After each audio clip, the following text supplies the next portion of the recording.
Welcome back digital bits and I am Ashutosh sir.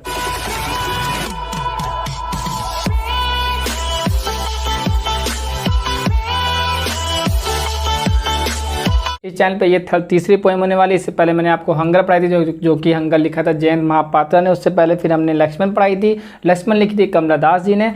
और दोनों ही poem को लाइन बाय लाइन बहुत ही अच्छे से एक्सप्लेन किया। लक्ष्मण वाली पोएम पे तो 2 पार्ट वीडियो बनी हुई है, जाके देखिए। डिस्क्रिप्शन में शायद लिंक दिया होगा, अगर टाइम मिल गया होगा, नहीं मिला होगा तो फिर जो है आप जाके प्लेलिस्ट में भी देख सकते हैं, सर्च कर सकते हैं। अगर आपको ये पोएम पढ़नी है तो उसके लिए 2 रूल है, अदरवाइज 2 रूल फॉलो करने के बाद ही पढ़िएगा, वरना पढ़ने का कोई फ़ायदा नहीं, waste of time, your time होगा, हमारा नहीं।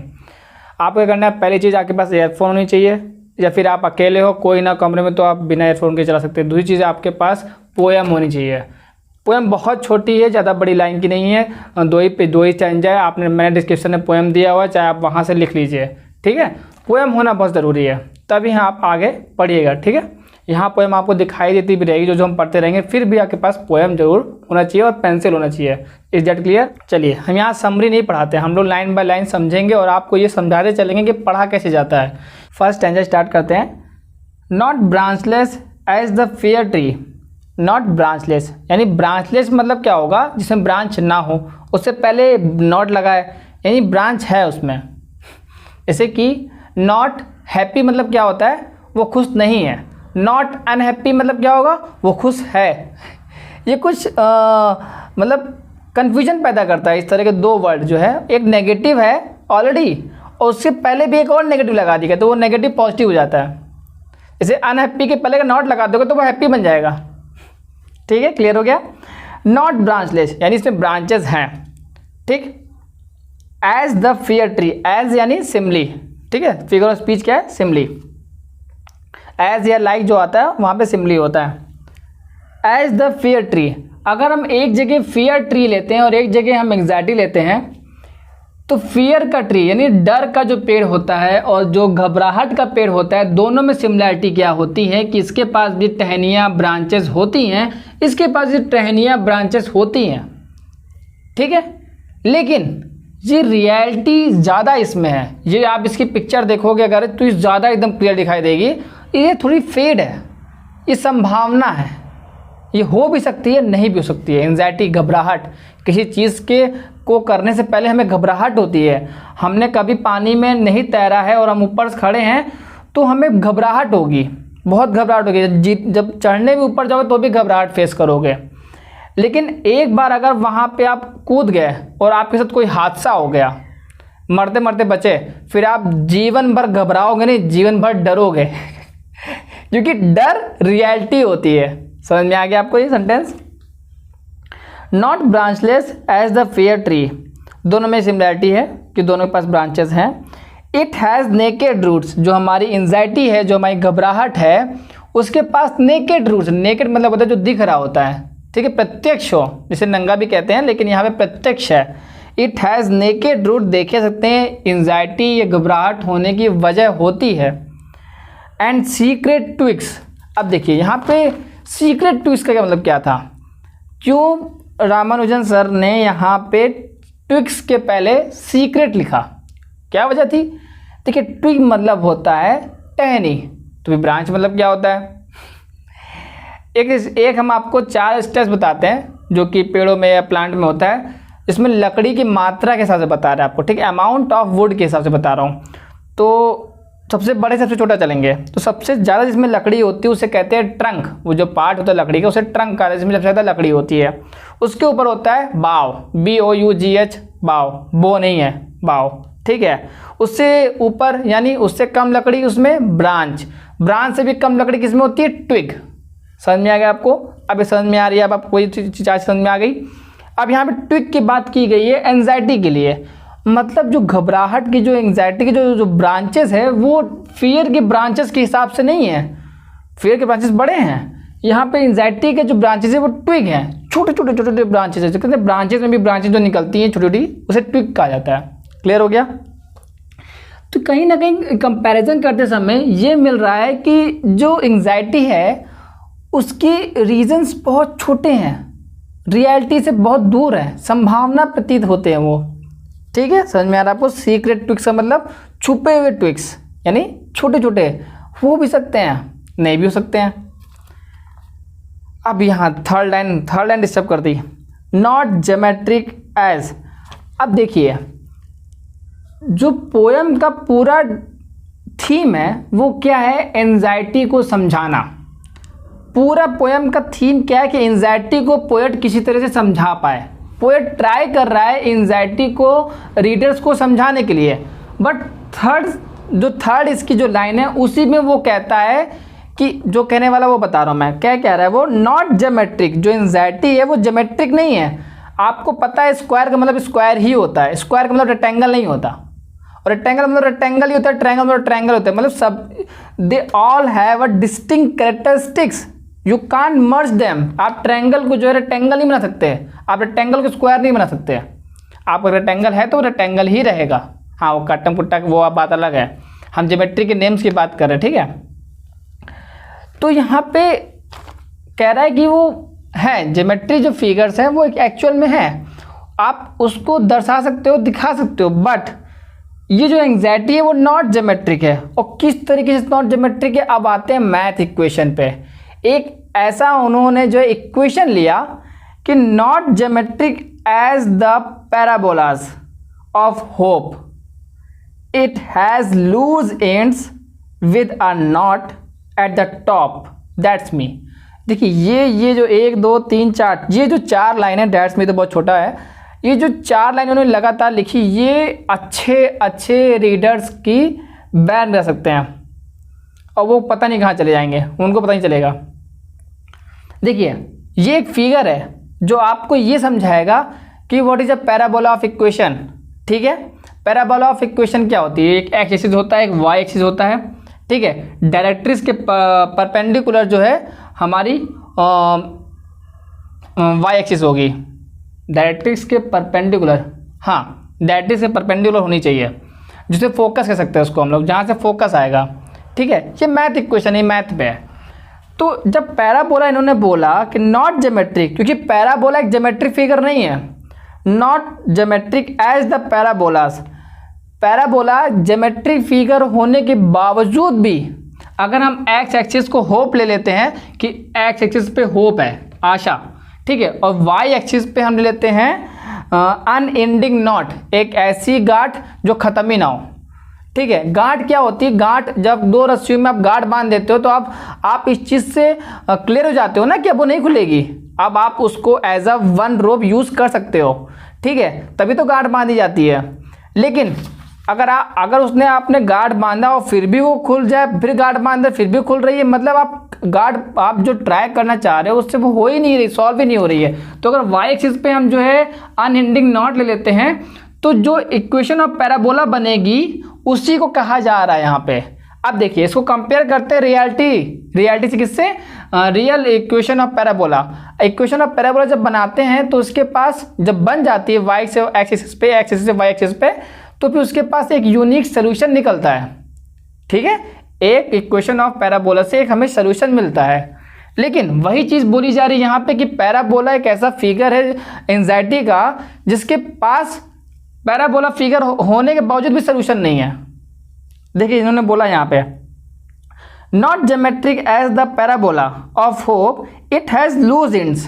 देखिए लूज एंड्स क्या, पैराबोला को होगा यू शेप में आप देखेंगे तो जो 2 टॉप ए बी आपको नहीं दिखाई देगा, अगर आप चाहे ऐसे देखो चाहे आप ऐसे देखो तो 2 एंड दिखाई देंगे, ठीक है। आप उसको एंड ए एंड बी बोल सकते हो, तो वो लूज एंड हो गए। क्लियर हो गया आपको। It has loose ends with a knot. अब नॉट मैंने गांठ उठी तो आपको गांठ कहाँ दिखाई दे रही है, देखिए अगर मैं एक मान लीजिए यू शेप है उसको मैं 20 से पकड़ूं तो कहीं ना कहीं वो गांठ हो गई ना।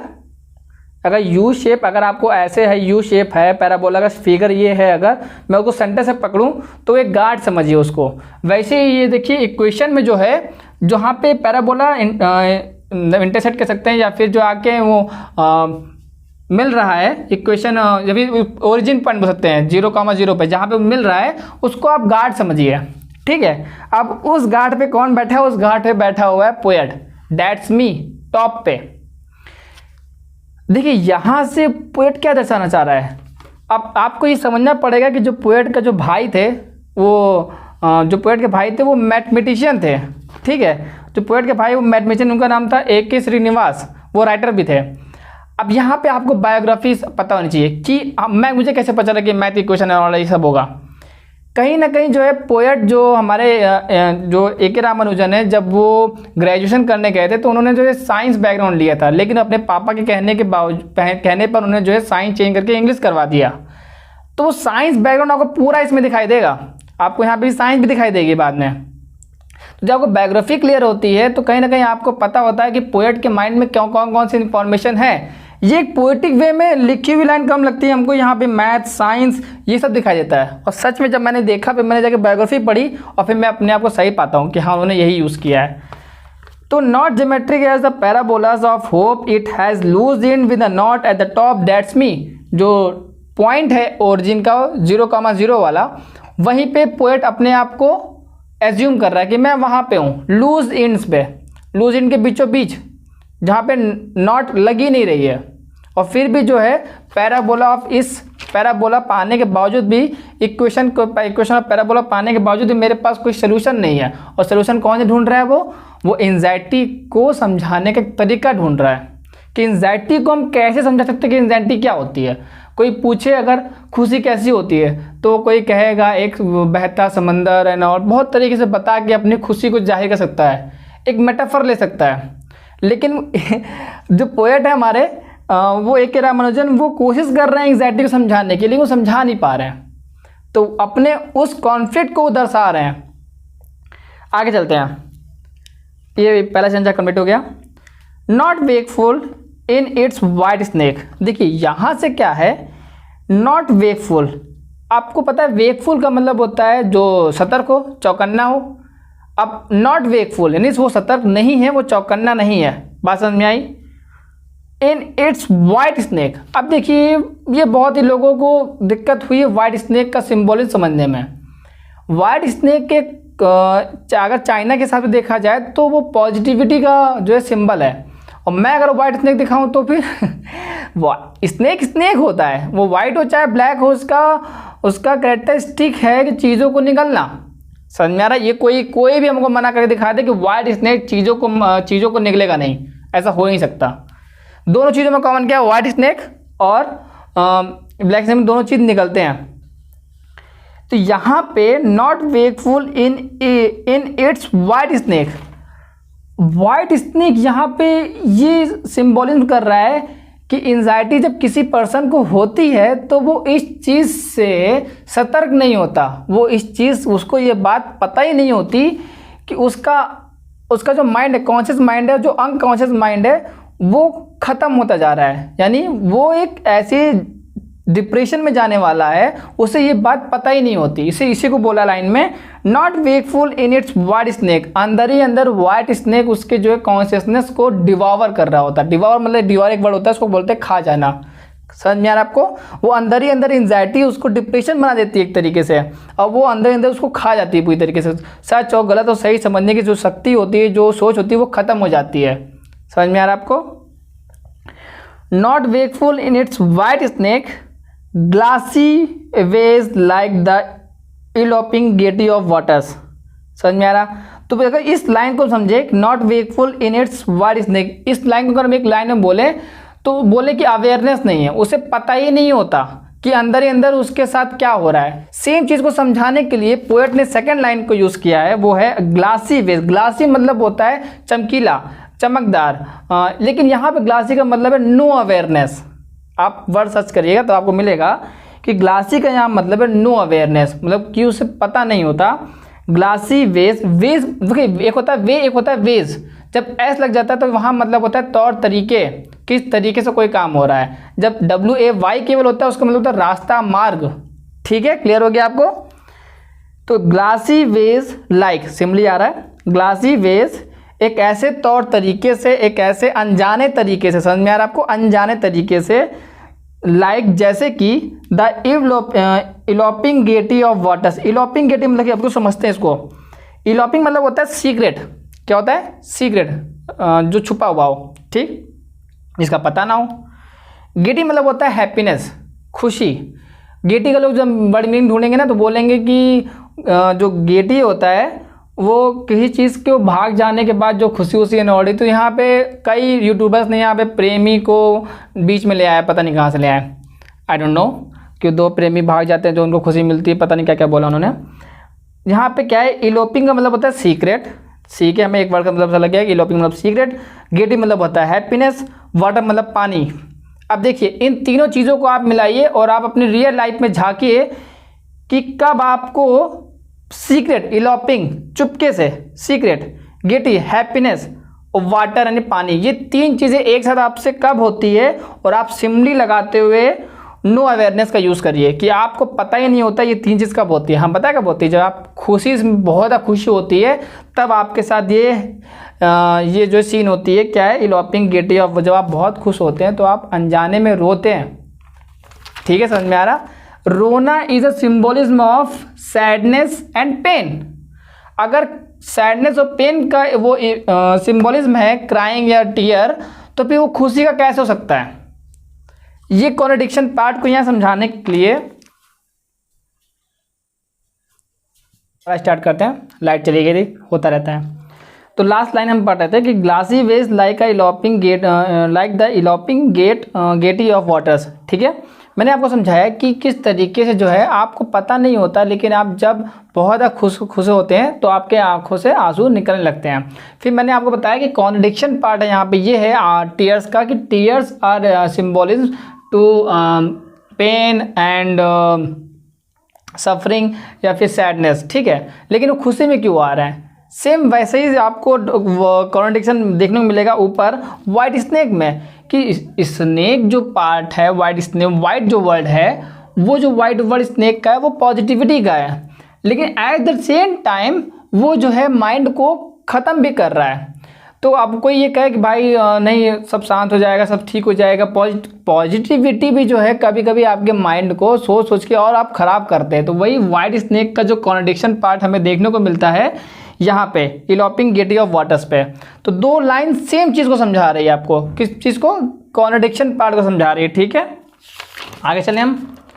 चलिए नेक्स्ट क्या है, अब यहाँ से देखिए, यहाँ से पूरा जो है जो स्टैंजा है वो अलग फिगर ऑफ स्पीच को पकड़ता है। इट ड्रॉवेस, फिर यहाँ पे कौन है, इट यहाँ पे कौन है, यहाँ पे इट आपका एंग्जाइटी है। It drosses viscous and fibred as speech. अब समझते हैं यहाँ पे कौन सी फिगर ऑफ स्पीच है। यहाँ फिगर ऑफ स्पीच है मेनोटमी। मेनोटमी फिगर ऑफ स्पीच क्या होती है, लक्षणांकार। यानी जैसे कि मैंने बोला व्हाइट हाउस, आपके माइंड में कौन आया, ट्रम्प आए होंगे या फिर जो अभी बने हैं नए प्रेसिडेंट वो आए होंगे। तो White House is referred as president, closely connected. समझ में आ गया, उसे बोलते हैं मेनोटमी। क्लियर हो गया, उसे बोलते हैं हिंदी में लक्षणांकार, यानी इंग्लिश में फिगर ऑफ स्पीच क्या होती है, मेनोटमी। क्लियर है। अब जब एंजाइटी होती है तो कौन कौन सी चीज़ होती हैं, तो उस चीज़ को जो है पोएट ने मेंशन किया है। तो लक्षणांकार इसीलिए यहाँ पे आ रहा है क्योंकि मेनोटमी की क्लोजली रिलेटेड है जब एंजाइटी वाला जो है फेज आता है। तो देखिए कौन कौन सी। इट ड्रोसेस, झपकी, यानी थकावट, झपकी लगती है, बहुत जो है इंसान सुस्त होता है। वही चीज़ आगे भी है। विस्कस, विस्कस मतलब होता है कोई चीज़ गाढ़ी होती है, जैसे शहद विस्कोसिटी, आपने फिजिक्स से पढ़ा होगा व्हाट इज विस्कोसिटी। तो विस्कस यहाँ पे क्या सिंबोलिज्म कर रहा है कि इंसान बहुत धीरे धीरे चलता है या फिर चलता ही नहीं, या फिर जो है बहुत ढेर ढाला हो जाता है, मतलब कि एक्टिव नहीं होता वो। क्लियर हो गया आपको। फिर आता है एंड फाइबर्ड। देखिए फाइबर्ड वर्ड यहाँ पे बहुत ही जो है मुझे थोड़ा सा प्रॉब्लम क्रिएट किया था। फाइबर मतलब होता है रेशा या फिर फाइबर के समान, लेकिन जब बहुत डीप में मैं गया तो फाइबर के जो रेशे होते हैं उनको एक बहुत ही ज़्यादा प्रेशर के साथ जब उन्हें बहुत बिग अमाउंट ऑफ वेट का प्रेशर दिया जाता है तब वो जो है किसी मटेरियल में कन्वर्ट होता है, जैसे कि लेदर। समझ में आ गया। एज सेम हमारी मसल्स होती है, मसल्स के अंदर भी कई फाइबर की लेयर होती है, कई टिश्यूज़ की लेयर होती है। तो हमारे मसल्स के अंदर जो है कहीं ना कहीं जो है सैडनेस या फिर टायर्डनेस, पेन आप एंजाइटी में फील करोगे। आप समझ में आ गया आपको ये वर्ड, यहाँ पे जो ये फाइबर दिया गया। और ये तीनों वर्ड एज पिच। पिच क्या होता है, जैसे कि आप क्रिकेट जो होता है ग्राउंड होता है उसमें जो मेन चीज़ क्या होती है, पिच। तो वैसे ये तीनों चीज़ जो है एक बेस का काम करती है, किसका आधार, एक बेस बनती है, किस चीज़ का, एंजाइटी का आधार बनती है। पोएट कितना ट्राई कर रहा है एंजाइटी को समझाने को, लेकिन वो सही से मेटाफर ले नहीं पा रहा है। ठीक है, जैसे कि हम बोल देते हैं कि at wise at white colour, या फिर एट वाइज एट साड़ी कोई वाइट कलर की है। मतलब हम मेटाफर और चीज़ों का पा सकते हैं, लेकिन एंजाइटी का आप मेटाफर नहीं पा रहे हैं। जैसे कि आप बोल सकते हैं as knowledgeable as today's wits. I am just kidding. ठीक है, तो ये फाइबर्ड एज पी समझ में आ गया आपको। आगे हम चलते हैं। Flames have only lungs. अब देखिए यहाँ पे जो है मेटाफर आया, ऊपर की लाइन में क्या था मेनोटमी, यहाँ पे आपका जो फिगर ऑफ स्पीच है वो मेटाफर है। क्यों? यहाँ पे रूपक दिया जा रहा है कि जो आग है। अब देखिए रूपक में भी रूपक कैसे यूज हो रहा है, फ्लेम्स हैव ओनली एयर होनी चाहिए या फिर ऑक्सीजन होनी चाहिए। अगर ऑक्सीजन है तो आग जलेगी, ये होना चाहिए था, लेकिन उसका रूपक लिया गया लंग्स, यानी एयर को बोलने के लिए राइटर और पोएट ने लंग ले लिया। उससे हमें समझ में आ गया कि हाँ यहाँ पे हवा की बात हो रही है, ऑक्सीजन की बात हो रही है, तो आग जलेगी। समझ में आ गया हमें। वाटर इज ऑल आइज, यहाँ पे बोलना क्या चाहिए था, water has lot of ways to pass through. ऐसे कोई भी तरीके बोल सकते थे, लेकिन यहाँ पे water is all eyes, water के पास हर तरह के रास्ते हैं, देखने के लिए रास्ते हैं। मतलब कि आइज का यहाँ मतलब था रास्ते से, कि पानी से जितना आप रोकोगे वो फिर भी निकल जाएगा। ठीक है, मेटाफर यहाँ पे भी यूज हुआ। आपको समझ में आई बात। अब आगे चलते हैं, तो सेकंड जो लाइन है वो the earth has bone for muscle. देखिए यहाँ पे दो मेटाफर आए, किस तरीके से, the earth has stone for sand या survival, for survival. The earth has stone sand for survival या फिर फॉर इस कि आप कोई भी मेटाफर यहाँ यूज़ कर सकते थे ना कि रियलिटी में क्या है, लेकिन यहाँ पे पोएट ने स्टोन की जगह यूज़ किया है बोन। मेरे हिसाब से क्योंकि स्टोन भी जो है हार्ड होता है, बोन भी हार्ड होता है। ठीक है, बोन कवर्ड होता है मसल से, वैसे स्टोन कवर्ड होता है सैंड से या फिर जो है मिट्टी से, आसपास मिट्टी से कवर्ड रहता है। ये बात क्लियर हुई आपको। और ये दोनों अर्थ में ही होते हैं, बात समझ में आ गई आपको। और अर्थ यहाँ पे क्या है, एक बॉडी है। ठीक है, क्लियर। जैसे बॉडी में जो है बोन होती है, मसल होती है, वैसे अर्थ में जो है स्टोन या फिर सैंड होती है। दोनों में सब मेटाफर हैं। ठीक, but anxiety can find no metaphor to end it. आखिर वक्त तक वो पोएट जो है किसी मेटाफर को पा नहीं सका कि वो एंजाइटी को समझा सके। अब आपको समझ में आई पूरी पोयम बहुत अच्छी थी। सीरियसली पोयम बहुत अच्छी है। अगर आप सही से डीपली एनालिसिस करेंगे तो आपको समझ में आएगा कि 1910 का भी यहाँ पे जो जिक्र है, क्योंकि फ्यूचरिज्म दिखाया गया है। इटली में 1910 में मूवमेंट चला था, तो वहाँ पे फ्यूचरिज्म को दिखाया गया था कि फ्यूचर चीज़ों को जो है बात की गई थी, कि जैसे कि टेक्नोलॉजी की बात की गई थी। तो वैसे यहाँ पे जो है मैथमेटिक्स का यूज़ किया गया है, साइंस का काफ़ी यूज़ किया गया है। तो किस तरीके से पोएट ने 1959 के भी समय को दिखाया, क्योंकि पॉवर्टी को दिखाया गया, इसमें अनएम्प्लॉयमेंट को दिखाया गया है, लैक ऑफ हाइजीनिक सेंस को भी दिखाया गया, साफ सफाई के सेंस नहीं है यहाँ पे। तो कई चीज़ों को जो है पोएट ने अपने वक्त से भी रिलेट करते हुए जो है पोएम में दर्शाने की कोशिश की है, इन डेट मैनर में, डीप सेंस में यूज़ किया है। ठीक है, मुझे पूरी उम्मीद है कि मैंने जो है पोएम को पूरी अच्छे तरीके से एक्सप्लेन किया होगा। सेंट्रल थीम इसका क्या है, फियर यानी डर, यानी एंजाइटी। डर से पहले एंजाइटी होती है, और एंजाइटी को समझाने कोई तरीका नहीं है, तो पोएट ने जो पूरी पोएम लिखी समझाने के लिए लिखी कि एंजाइटी क्या होती है। वीडियोस और भी आने वाली हैं काफ़ी। सिलेबस ऑफ सेकेंड ईयर पे वीडियोस आने वाली है, सिलेबस ऑफ थर्ड ईयर पे वीडियोस आने वाली है। कैसे आप बुक खरीदेंगे इस बारे में भी बात चल रही है मेरी पब्लिशर से। मैं सोच रहा हूँ कम से कम कॉस्ट पे मेरे स्टूडेंट्स को घर पे बुक मिल जाए। आप ऑनलाइन खरीदेंगे उससे भी सस्ती मैं कोशिश कर रहा हूँ। ठीक है, तो कुछ ट्राई कर रहा हूँ, जैसे ही जो है कंफर्म हो जाएगा वीडियो आपको देखने को मिल जाएगी। तब तक के लिए वेट एंड टाटा, पढ़ते रहिए।